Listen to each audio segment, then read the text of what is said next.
सत्संगत जी, प्यार से कहना धान निरंकार जी। दूसरे दिन समागम के जहाँ कल भी आप सभी ने संतों महात्माओं के वचनों को सुना और वो सिखलाई वही थी जो युगों युगों ने संतों ने दी। और आज भी सुबह जहाँ पहले से बदल रैली का रूप, जहाँ समर्पित भाव से एक सेवा का भाव कि मन में अपने हिसाब से नहीं, जो नीड ऑफ द आवर है, एक रूप उसका मानवता के लिए सेवा कैसे करनी है कि ये कोई मदद रूप नहीं है, ये तो मन का समर्पण है कि हम होते ही कौन है कुछ किसी के लिए करने वाले।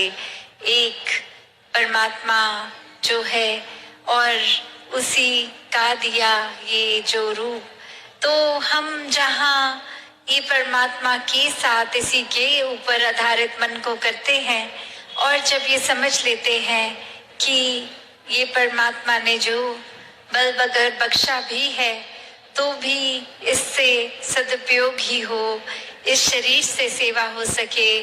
मन को एक परमात्मा के साथ जितना जोड़ेंगे उतना ही ज्यादा मन भी पवित्र होगा, क्योंकि ये निराकार इस मन में बसेगा। तो कैसे ये सेवा के भी अनेक रूप, जहाँ हर कोई अपने जीवन में ये सेवा के साथ जुड़कर और अपने अहंकार को त्याग सकता है। वही बात जहाँ कल से सुकून की हर कोई कह रहे हैं और दासी ने भी कल जो एक समर्पण से सुकून की बात की, तो और अगर हम गहराई में देखें कि सुकून और किस किस चीज से जुड़ा है, तो वहाँ शुक्राना भाव, वो ग्रैटिट्यूड की भी बात होती है कि ये जब तक मन में ग्रैटिट्यूड होगा तब तब एक मन का भाव भी वही कि जो कुछ है जीवन में सब ही एक हमारे लिए इस परमात्मा ने जहाँ इतनी सुंदर सृष्टि की भी रचना करी, वहीं एक फर्ज हमारा कि इंसान बन के आए हैं तो वाकई ही इंसान वाले गुणों को भी अपनाना है। सिर्फ दिखावा मात्र नहीं, अंदर से भी हमारा एक जो कैरेक्टरिस्टिक हो वो इस रूहान के साथ जुड़ के इंसानों वाला ही हो। ये दैवीय गुण, ये मानवीय गुणों से एक युक्त जीवन जहाँ हर कोई जी सकता है। वहीं जितना ज्यादा इस परमात्मा को जानने के बाद ये परमात्मा के जो चाहे ये निर्गुण निराकार है, फिर भी सारे ही गुण इसी में हैं, तो वैसा ही एक जीवन, ऐसे ही जीवन से हम भी युक्त हो सकते हैं। तो ऐसे गुणों को अपनाते जहाँ चले जाए, वहीं ये बार बार दासी आपके चरणों में बात वही रखती है कि हम जहाँ कोई भी परिस्थिति में एक या तो शिकायत शिकवे कर सकते हैं इस परमात्मा से, या फिर उसी परिस्थिति में एक शुक्राने भाव से, because gratitude turns everything that we have into enough, कि ये जब मन में ग्रैटिट्यूड की बात है तो जो कुछ है, जो भी है जीवन में, चाहे वो फर्क नहीं पड़ता कि वो एक महल है या झोपड़ी है, एक रूप इस परमात्मा का जहाँ एक कर्तव्य हमारा पारिवारिक पालन पोषण का तो है ही, तो कोई काम से एक मन चुराने वाली बात नहीं हो रही। यहाँ एक मेहनत तो हर एक ने करनी है, इस समाज में हर एक ने रहना है और समाज और घर में रहकर ही भक्ति करनी है।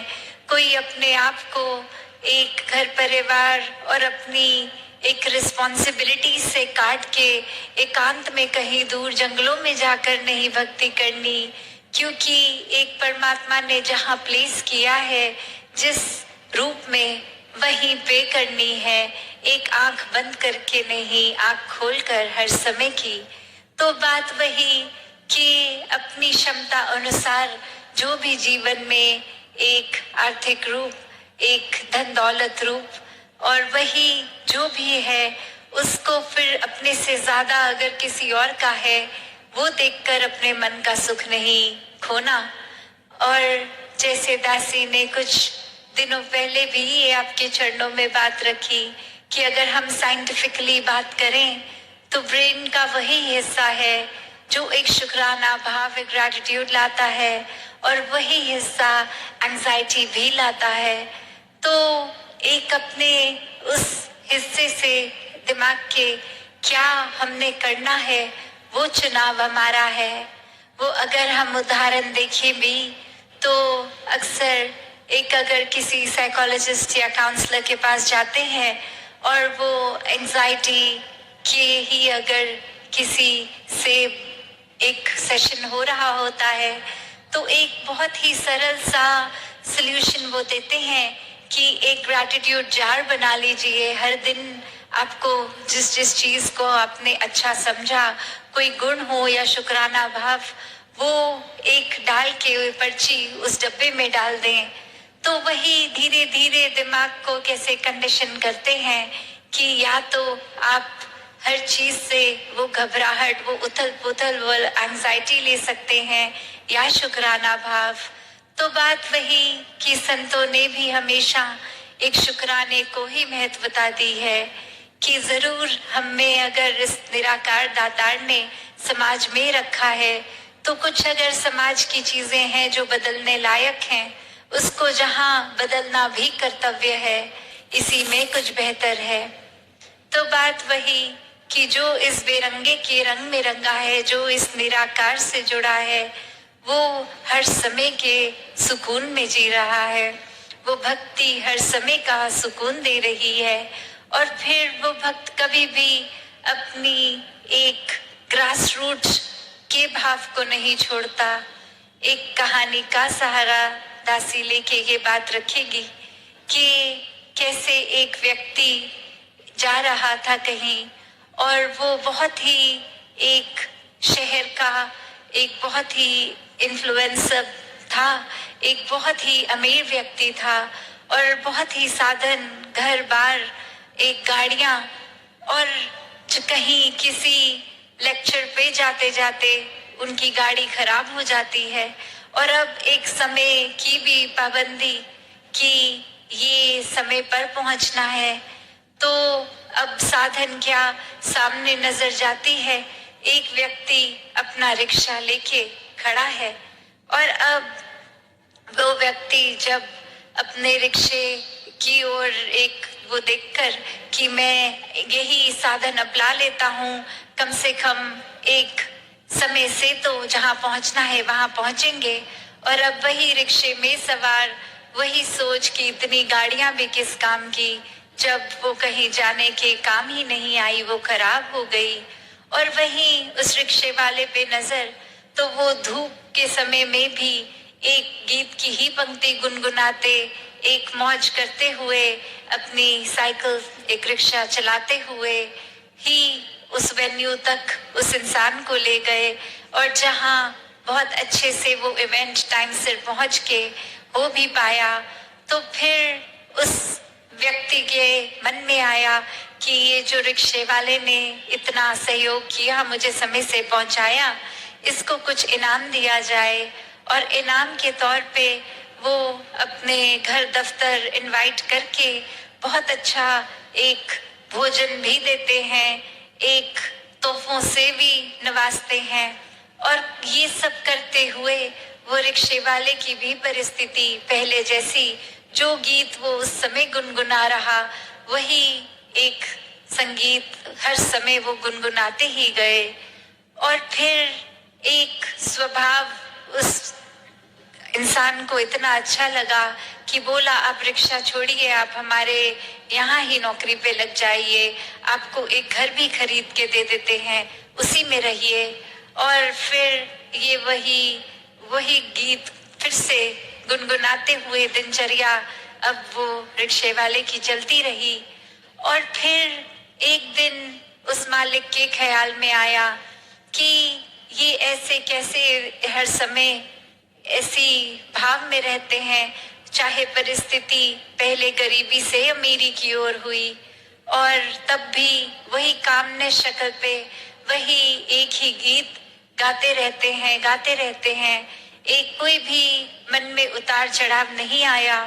तो कुछ ना हासिल के बाद इतना कुछ मिल गया, तो अब परिस्थिति फिर से बदली जाए तो देखते हैं कि ये कैसे पेश आते हैं। और वहीं अचानक से बोल दिया गया कि आपको नौकरी से भी निकाला जाता है, और जो घर आपके लिए लिया था उसको वापस लिया जाता है।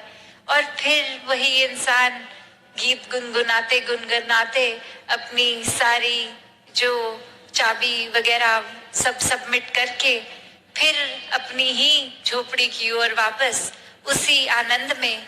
और जब ऐसा देखा गया कि कुछ दिन लगातार किसी न किसी को भेजा गया कि देख के आओ अब वो कैसे जी रहे हैं, तो हर एक ने आके उस मालिक को यही कहा कि ये तो बिल्कुल जैसे यहाँ होते थे वैसे ही गीत गाते हुए मौज मस्ती में अपनी झोपड़ी में वापस उसी तरह की अपने रिक्शे पे एक दिनचर्या चल रही है उनकी। तो अब उस मालिक के ध्यान में आया कि ये समझा तो जाए कि क्या है। वो रिक्शे वाले बोलते हैं कि एक परमात्मा ने जिस तरह एक साधन झोपड़ी रखा, फिर आपको साधन बना के भेजा, एक इंस्ट्रूमेंट बना के भेजा।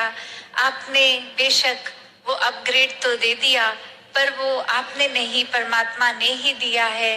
हर चीज आज तक जो भी दी है परमात्मा ने ही दी है। और अगर फिर आप ही के जरिए वो लग्जरीज ले भी ली वापस और वापस झोपड़ी में दी, तो भी इसी का ही देना है। तो एक मन में क्यों उतार चढ़ाव आए, मन परिस्थिति के हिसाब से इतना क्यों उन सामान से, उन वस्तुओं से, उन चीजों से जुड़ जाए कि फिर ये परमात्मा को ही कोसे। हर समय इस परमात्मा का ही शुक्राना हो, जो दे रहा है परमात्मा वो हमारी बेहतरी के लिए हमारे अनुसार ही है। हासिल हो जाए या ना हो, वो सुकून कहीं नहीं जाता, क्योंकि वो फिर दुनियावी चीजें जो इम्परमानेंट एक है उसमें एलिमेंट, चाहे सामान हो चाहे कुछ भी, तो वो आज जैसा है कल वैसा नहीं होगा। आज है कल पता नहीं होगा भी कि नहीं होगा। उससे अगर जुड़ जाएंगे तो कैसे फिर मन का सुकून खराब होगा। तो एक वस्तुओं को वस्तु की तरह ही सदुपयोग जहाँ तक है वहां तक ही सीमित रखा जाए। उनको अपने मन पे इतना हावी ना किया जाए कि तबीयत भी खराब हो जाए, एक दिमाग भी फिर परेशान रहे। तो ये कोई ऐसी बात नहीं है कि हम परमात्मा आपका कुछ देर नाम लेंगे उसके बदले कुछ चाहिए। तो ये कोई ना सौदा है ना इसमें कोई शर्तें हैं। तो जितना ज्यादा समर्पित होके इस परमात्मा के साथ जुड़ के हर समय शुक्राने में रहेंगे, उतना ही ब्रह्म ज्ञान मन में टिकेगा। और ब्रह्म ज्ञान इस परमात्मा के मन में टिकने से उतना ही सुकून में जिएंगे। तो दासी और समय ना लेके इन्हीं शब्दों से आपसे आज्ञा लेगी। साथ संगत जी, धन निरंकार जी।